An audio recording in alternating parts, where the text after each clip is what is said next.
എൻ്റെ പേര് നിസാർ. ഞാനിവിടെ ദുബായിൽ ഒരു മെഡിക്കൽ ഫീൽഡിൽ വർക്ക് ചെയ്യുകയാണ്. ഞാൻ ഈ വോയിസ് ക്ലിപ്പ് റെക്കോർഡ് ചെയ്യാനുള്ള ഒരു കാരണം, നമ്മളെ കുടുംബങ്ങളിൽ ഇപ്പോൾ ഏറ്റവും കൂടുതൽ കണ്ടുവരുന്ന ഒരു പ്രവണത, നമ്മുടെ കുടുംബത്തിൻ്റെ ഭാവിയിൽ വലിയ വേദനയായിട്ട് പിടികൂടാൻ സാധ്യതയുള്ളൊരു പ്രശ്നത്തിനെ പറ്റി ഒരു മുന്നറിയിപ്പ് എന്നുള്ള നിലയ്ക്ക് പറയാൻ വേണ്ടിയാണ്. ഞാനും നിങ്ങളടക്കം എല്ലാവരും ഇപ്പോൾ മൊബൈൽ ഫോൺ ഉപയോഗിക്കുന്നതാണ്.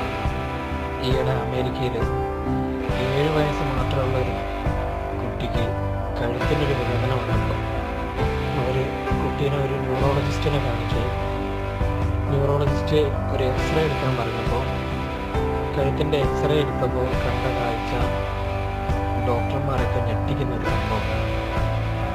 7 വയസ്സ് മാത്രം പ്രായമുള്ള കുട്ടിയുടെ കഴുത്തിൻ്റെ ഭാഗത്തുള്ള നട്ടല്, സെർവൈക്കൽ സ്പൈൻ എന്ന് പറയുന്ന ഭാഗം എന്ന് പറഞ്ഞാൽ സർവ്വനാഡികളുടെയും കേന്ദ്രമായ സ്പൈനൽ കോഡ് തലച്ചോറിലേക്ക് ചെന്ന് ചേരുന്ന ഭാഗം, അതാണ് കഴുത്തിൻ്റെ ഭാഗത്ത്. അവിടെയുള്ള രണ്ടാമത്തെ നട്ടല് മുന്നിലത്തെ ഭാഗം തഴഞ്ഞ് തീർന്നു പോയിരിക്കുന്നു.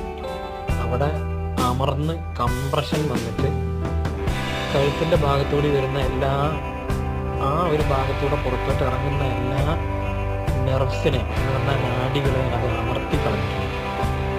ഇതെങ്ങനെ സംഭവിച്ചു എന്നുള്ളത് കുട്ടിയുടെ രക്ഷിതാക്കളോട് അന്വേഷിച്ചപ്പോൾ ആ കുട്ടി അവൻ്റെ 4ാമത്തെ വയസ്സ് മുതൽ അവൻ കളിക്കുന്ന ടാബിൽ തലയും കുമ്പിട്ടിങ്ങനെ നോക്കി നിൽക്കുന്ന ഒരു സിറ്റുവേഷനായിരുന്നു. ഡോക്ടർമാർ, വൈദ്യശാസ്ത്രം ഇപ്പോൾ ഈ കഴുത്തിൽ വരുന്ന ഈ ഒരു സംഭവത്തിന് പേരിട്ടിരിക്കുന്നത് തന്നെ ടെക്സ്റ്റ് നെക്ക് എന്നാണ്. ടെക്സ്റ്റ് നെക്ക് എന്ന് പറഞ്ഞാൽ മൊബൈലിൽ ടൈപ്പ് ചെയ്യുന്ന ടെക്സ്റ്റ്, മെസ്സേജൊക്കെ ടൈപ്പ് ചെയ്യുന്ന ടെക്സ്റ്റ്, ആ ടെക്സ്റ്റ് അതുമൂലം നെക്കിന് വരുന്ന ഒരു പ്രത്യേക തേയ്മാനം, അതാണ് ടെക്സ്റ്റ് നെക്ക് എന്ന് പറഞ്ഞിട്ട് അവർ ഇപ്പോൾ പേരിട്ട് വിളിച്ചിരിക്കുന്നത്. എൻ്റെ എല്ലാ സുഹൃത്തുക്കളും നമ്മളെ മക്കൾക്ക് മൊബൈൽ ഫോൺ കൊടുക്കുന്നില്ല എന്ന് ഉറപ്പ് വരുത്തണം. കാരണം 70-75 വയസ്സായി കഴിയുമ്പോൾ സാധാരണ പ്രായം ചെന്ന ആൾക്കാരുടെ തല കുനിഞ്ഞു വരലുണ്ട്. അങ്ങനെ കുനിയുമ്പോഴാണ് സാധാരണ ഈ സെർവൈക്കൽ സ്പൈനിൽ ബെൻഡിങ്ങും തേയ്മാനവും കാണുന്നത്.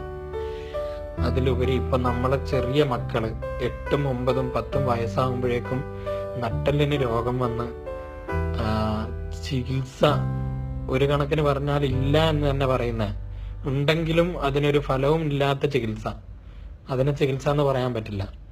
വെർട്ടിബ്രോപ്ലാസ്റ്റി എന്നൊക്കെ പറയുന്ന രീതിയിൽ നട്ടലിൻ്റെ ഭാഗത്ത് EM പോലൊരു സാധനം, നമ്മൾ സാധാരണക്കാർക്ക് മനസ്സിലാകാൻ വേണ്ടിയാണ് ഞാൻ അങ്ങനെ പറയുന്നത്, EM പോലൊരു സംഭവം ഉരുക്കി ചേർത്ത് നട്ടലിനെ പഴയ രൂപത്തിലേക്ക് എത്തിക്കുക എന്ന് പറയുന്നത് ഒരു രീതി ഉണ്ട്.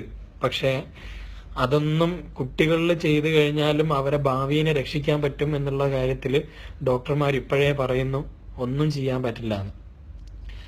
ഞാൻ തന്നെ എൻ്റെ ഒരു ആവശ്യത്തിന് ഒരു ഡോക്ടറെ അടുത്ത് ഒരു ആവശ്യത്തിന് ചെന്നപ്പോൾ ഡോക്ടറോട് ഞാൻ ചോദിച്ചു, ഡോക്ടർ പറഞ്ഞു സ്കാനിങ് ഒക്കെ ചെയ്ത് കഴിഞ്ഞപ്പോൾ സർജറി ചെയ്യാം, എന്നാൽ എന്തെങ്കിലും ഒരു വ്യത്യാസം കാണും.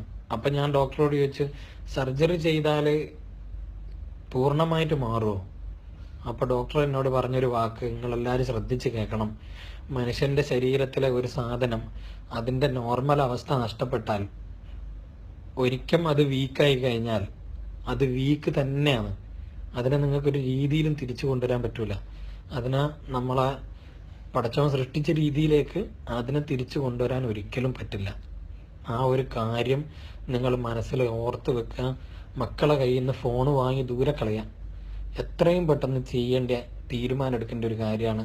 കുട്ടികൾ വാശി പിടിക്കുകയും കുട്ടികൾ കരയുകയും എല്ലാം ചെയ്യും, അത് കുറച്ച് ദിവസത്തേക്കേ ഉണ്ടാവുള്ളൂ. മക്കൾ TV കാണുന്നതൊന്നും പോലെയല്ല, മടിയിൽ വെച്ചിട്ട് തല കുമ്പിട്ട് നിൽക്കുന്ന, ഭാവിയിൽ അവർക്ക് വരാൻ പോകുന്ന കുറേ പ്രോബ്ലങ്ങൾ എന്ന് പറഞ്ഞാൽ പുറത്ത് കൂന, കഴുത്തിന് വളവ്, 2 കൈകളിലേക്കും തരിപ്പും വേദനയും. കുട്ടികൾക്ക് പഠിക്കുന്ന കാലത്ത് നോട്ട്ബുക്കിലേക്ക് എഴുതാനോ വായിക്കാനോ ഒന്നിനും കഴിയില്ല. നിങ്ങൾ പ്രത്യേകം മനസ്സിലാക്കുക, ഇതുപോലത്തെ ഒരു ഭവിഷ്യത്ത് വേറെ വരാൻ ഇനി ഇല്ല. കൈമുട്ടിനോ കാൽമുട്ടിനോ കൈവിരലിനോ കാലിൻ്റെ വിരലിലോ ഒടിവ് വരുന്നത് പോലെയോ ചതവ് വരുന്ന പോലെയോ അല്ല ഇത്. കഴുത്തിൻ്റെ നട്ടെല്ലാണ് അതിന് വരുന്ന ക്ഷതം ജീവിതത്തിന്റെ കാലാകാലം അനുഭവിക്കാനുള്ള ക്ഷതമായിരിക്കും.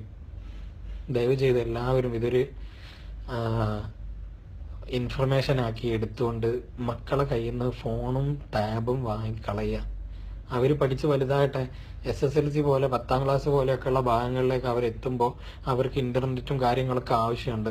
ആ സമയത്ത് മാത്രം അത് അവർക്ക് കൊടുക്കുക. എന്നിട്ട് അത് യൂസ് ചെയ്യേണ്ട ശാസ്ത്രീയമായ രീതി മുഖത്തിന് നേരെ പിടിച്ചുകൊണ്ട് അത് യൂസ് ചെയ്യണം എന്നുള്ളത് പറഞ്ഞ് മനസ്സിലാക്കി കൊടുക്കാൻ ശ്രമിക്കുക. കാര്യങ്ങൾ ഉൾക്കൊള്ളാൻ നമുക്ക് എല്ലാവർക്കും പടച്ചവൻ തൗഫീഖ് നൽകട്ടെ. ആമീൻ.